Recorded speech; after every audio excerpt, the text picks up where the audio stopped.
The air hummed. It was not a sound heard with ears, but a frequency that rattled Isaiah's teeth and vibrated through his marrow. He stood in the center of a vast, shimmering expanse that stretched toward an impossible horizon. Every breath he drew felt heavy, thick with a pressure. He tried to take a step, but the ground beneath his boots was no longer solid. It rippled like water under a gale. Then, the floor simply ceased to be. The horizon fractured. Light, white, and absolute surged upward from the void, swallowing the expanse and Isaiah with it. Gravity vanished. He was pulled through a tunnel of searing brilliance. He landed hard, not on earth, but on a surface that felt like polished glass. He looked up. The space around him had expanded into a hall of infinite scale. Above, a throne of blinding radiance dominated the atmosphere.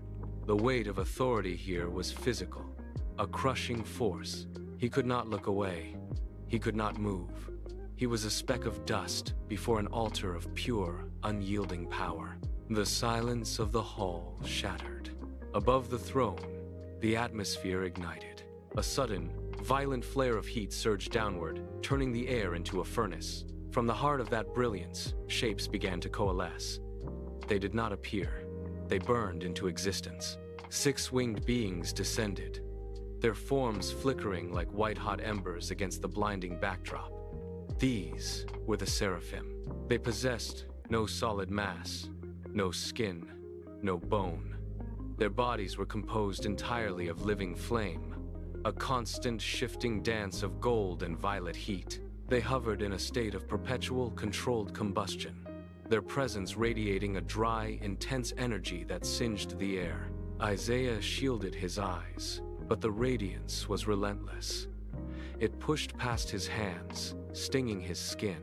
They remained suspended there, a choir of fire, their forms shifting and pulsing in a display of raw, elemental power. The Seraphim moved in perfect, terrifying unison, 2 wings of each being rose to veil their faces, a deliberate barrier against the direct gaze of the presence. They did not blink. They did not waver. 2 more wings wrapped tightly around their feet, a posture of total, absolute submission that anchored them to the air itself. The final 2 wings remained extended, beating with a heavy, rhythmic cadence that defied the silence of the hall. Each downstroke sent a visible shockwave through the atmosphere. The floor beneath Isaiah groaned. The stone foundations shuddered, vibrating with a frequency that threatened to shatter the very ground he stood upon. It was a mechanical, relentless rhythm, a pulse of power that turned the air into a physical weight. Isaiah watched, his breath caught in his throat. The sheer scale of their movement made the hall feel small, fragile, and temporary. Every beat of those wings was a declaration.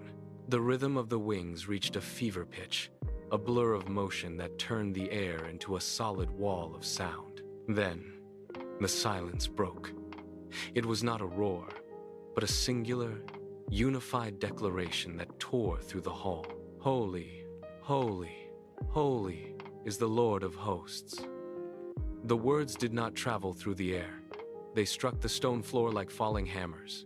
Each syllable carried a physical mass that slammed into the ground. Isaiah felt the impact in his marrow. The marble beneath his feet groaned, then fractured. Spiderweb cracks raced outward from where the sound hit, splitting the stone into jagged shards. The vibration was absolute, a frequency that bypassed his ears and resonated directly in his chest.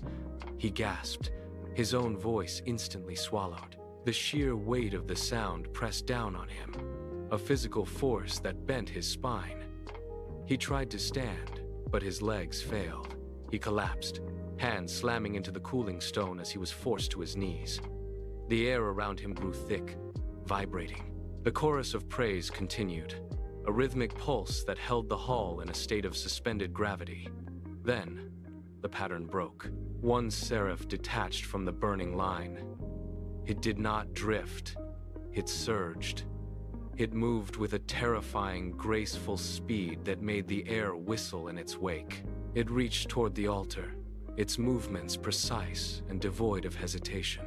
With tongues of light, it plucked a single live coal from the center of the flame. The heat was instantaneous and violent. It distorted the atmosphere, turning the space between the altar and the floor into a shimmering, liquid haze. The seraph turned, its wings flared, and it descended toward Isaiah. He tried to pull back, to retreat into the shadows of the fractured floor, but his limbs refused to obey. His muscles were locked, paralyzed by the sheer proximity of the burning being. The seraph stopped inches from him. The heat rolled off the coal in waves, searing the air and drying the moisture from his eyes. He could see the internal structure of the coal, a pulsating core of white-hot intensity. The seraph held it steady, a silent, burning judge waiting for the moment of contact. Isaiah stared into the glow, his breath shallow, his body rigid, trapped in the path of the encroaching fire. The seraph did not hesitate. It leaned forward, the tongues of light steady as stone. The glowing coal moved closer, the heat intensifying until it felt like a physical weight pressing against his skin. Isaiah squeezed his eyes shut, his jaw trembling, but he could not look away. The coal touched his lips. There was no pain, no blistering of flesh. Instead, a sudden, violent shock surged through him, a sensation of ice and fire colliding in the center of his being. It felt like a blade of pure light carving through the marrow of his bones. He gasped, but the air he inhaled tasted of ozone. The heat moved inward, a searing tide that scoured his chest, burning away the heavy, suffocating layers of his own spirit. He felt his internal walls crumble, the impurities dissolving into nothingness. His body went limp, his muscles losing their rigid tension. The sensation was absolute, a total erasure of the old self. Isaiah remained on the floor, his spirit quieted and entirely renewed. The seraph turned away, its wings snapping shut with the sound of a closing furnace. It moved back toward the throne, gliding through the air as if the space itself were a liquid medium. It did not look back at the man on the floor. It reached the line of its kin and slotted perfectly into the formation, a single ember returning to the heart of the blaze. For a hot beat, the hall hung in a vacuum of sound. Then, the rhythm returned. It began as a low thrum in the marble, a vibration that traveled up through the soles of Isaiah's feet. The six-winged beings beat their wings in perfect unison, a mechanical, terrifying grace. The sound erupted again, a singular, unified declaration that shook the very foundations of the temple. Holy, holy, holy is the Lord of hosts. The words were not spoken. They were cast into the air like iron. The fire surrounding the throne flared, pulsing in exact time with the cadence of their voices. The cycle was restored, unceasing and absolute. Isaiah remained anchored to the marble, his gaze locked on the beings before the throne. They moved with a singular, focused vector of worship, ignoring his presence entirely. They did not look at him. Their existence was a closed circuit of fire and sound, a relentless engine of devotion that demanded everything. As the floor continued to tremble under the rhythmic pulse of their praise, the scale of his own world began to shrink. He looked at the vast, shimmering expanse that had once felt infinite, and now it seemed fragile. A thin veil stretched over a void. Every beat of their wings was a reminder of a power that held the foundations of reality together. The shadows of his former life were being consumed by the sheer intensity of the light radiating from the throne. He was a witness to the infinite, watching as the threshold between the human and the divine dissolved into a singular burning truth. The dance of the Seraphim showed no sign of ending. It was a motion without beginning and without conclusion, a perpetual cycle of fire that defined the very nature of the space. Isaiah watched, his breath shallow, as the light from the throne grew in intensity. It was not merely a glow, it was a force that actively dismantled the darkness.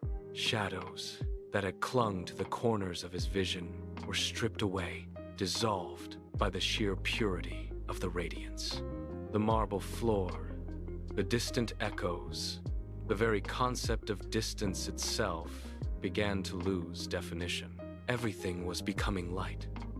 He felt the weight of his own existence thinning, as if he were being refined alongside the air he breathed. The Seraphim were the guardians of this threshold, and their song remained the only constant in a reality that was being rewritten. They did not pause. They did not falter. Their voices, a singular, thunderous declaration, continued to vibrate through the foundation of all things. Holy, holy, holy.